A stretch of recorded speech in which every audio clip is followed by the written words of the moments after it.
안녕하세요. 육아한방 잔소리쟁이 안영미 원장. 수다쟁이 최미영 원장입니다. 저희가 뭐 진료를 하다 보게 되면 아이가 이거 체력이 약하고 또 면역력이 약하다 해서 보약을 치러 오시는 분이 많거든요. 보통 그런 분들이 오게 되죠. 아이를 데리고요.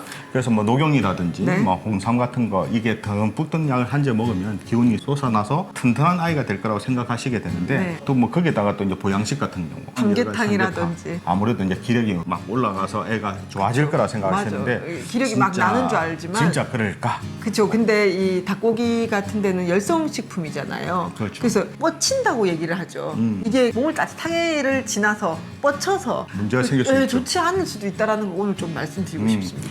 사실 예전에는 영양이 부족한 시대였거든요. 그래서 아무래도 몸을 보호하는 방법으로 이렇게 열성식품이라든지 보약 같은 걸 사용해서 기운을 이게 올려버리게 되면 그래서 옛날에 보약 먹으면 눈이 반짝해진다. 그게 너무 못 피곤하지 먹고 않다. 살 때잖아요. 그러니까요. 그렇죠? 영양이 부족할 때니까 지금 어디 못 먹나요? 안 그러니까요. 먹지. 너무 많이 먹어서 이게 잉여가 되는 상황이니까요. 오히려 이게 특히 명치위 쪽에 이렇게 열이 뭉쳐 있는 분들이 많거든요. 그래서 오히려 이 열을 풀어주고 밑으로 내려줘야 될 사람들이 더 많습니다. 네. 그래서 요즘은 오히려 열을 내려주는 쪽으로 관리해주는 게 필요한 아이들이 많습니다. 그 아이들은 이제 너무 고열량의 음식을 많이 먹기 때문에 빵이나 과일이나 젤리, 뭐 초콜릿, 젤리 좋아하죠. 그죠? 여름이라고 또 아이스크림까지 많이 아이스크림, 먹고 치킨, 짜장면. 피자, 노폐물이 안 쌓일 수가 없죠. 근데 이것들이 이제 잉여 에너지가 결국 나중에 열을 만들기 때문에 저희는 그 열을 노폐물로 봅니다. 그러니까 이런 아이들을 보면 머리 만져보면 머리가 뜨끈뜨끈하거든요. 그렇죠. 근데 이게 머리가 또 뜨끈한 아이들을 보게 되면 열이 머리에 올라가기 전에 인체에 방어막이 될 수 있는 편도에 이게 자극을 준단 말이에요. 네. 그래서 편도가 잘 붓고 호흡기 쪽에도 자꾸 질환이 오기 때문에 이런 애들이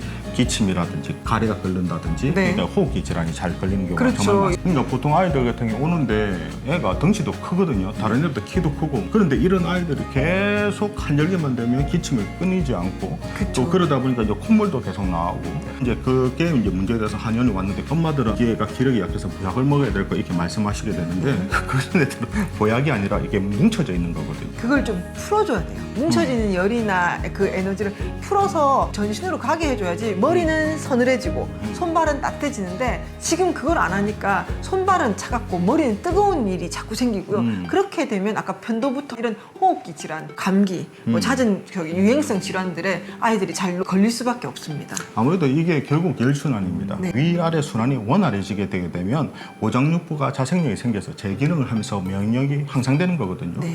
면역력은 실질적으로 좋은 음식을 먹어서 얻기보다는 몸의 자생력이 좋아지는 과정에서 자연스럽게 획득된다고 볼 수가 있습니다. 그래서 이 상부에 열이 채한 것들이 장부가 재기능을 못하면 면역체계가 과잉이 돼서 축농증, 기침, 중이염, 비염 이런 것들이 오기 때문에요. 상부에 열이 채이지 않게 잘 고루 가도록 만들어주는 것이 가장 면역의 기본입니다. 맞아요. 그래서 에너지 가다로 해서 살이 찌게 되면 저희가 어떻게 설명하냐 그러면 호흡기 계통을 이제 엔진으로 봤을 때 심폐 기능을 엔진으로 봤을 때 엔진은 작은데 덩치가 커지니까 아무래도 이게 가부하가 걸려버리거든요. 그쵸. 이런 아이들은 일단은 먹거리를 조금 줄이는 게 훨씬 더 효과적입니다. 그렇죠. 그래서 자주 먹는 아까 고열량 간식들과 주전부리들을 분명히 제한해야 되고요.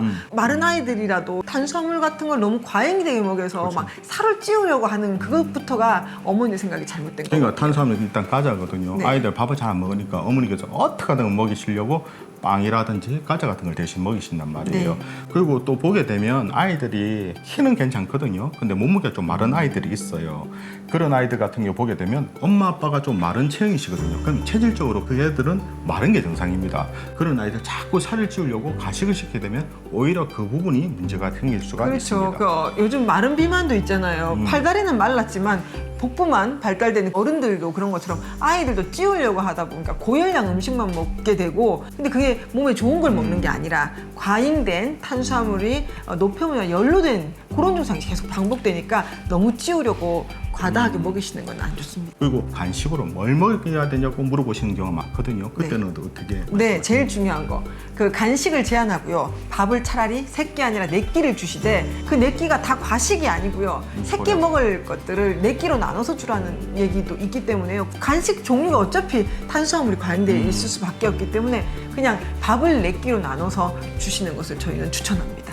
그래서 저희가 보약이라든지 보양식보다는 가장 기본이 중요하거든요.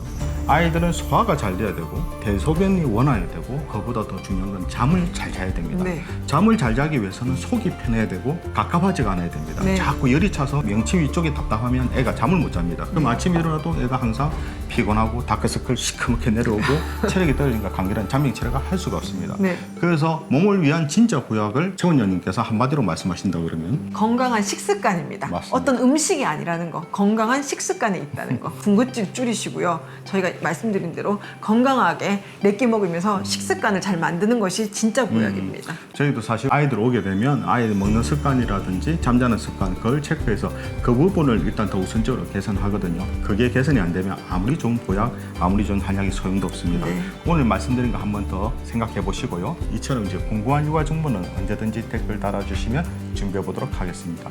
우리 아이들을 위한 잔소리 정의 안영미 원장, 수다쟁이 최미영 원장이었습니다. 좋아요와 구독하기도 잊지 마시고요. 다음 영상에도 만나 뵙겠습니다. 육아는 한방.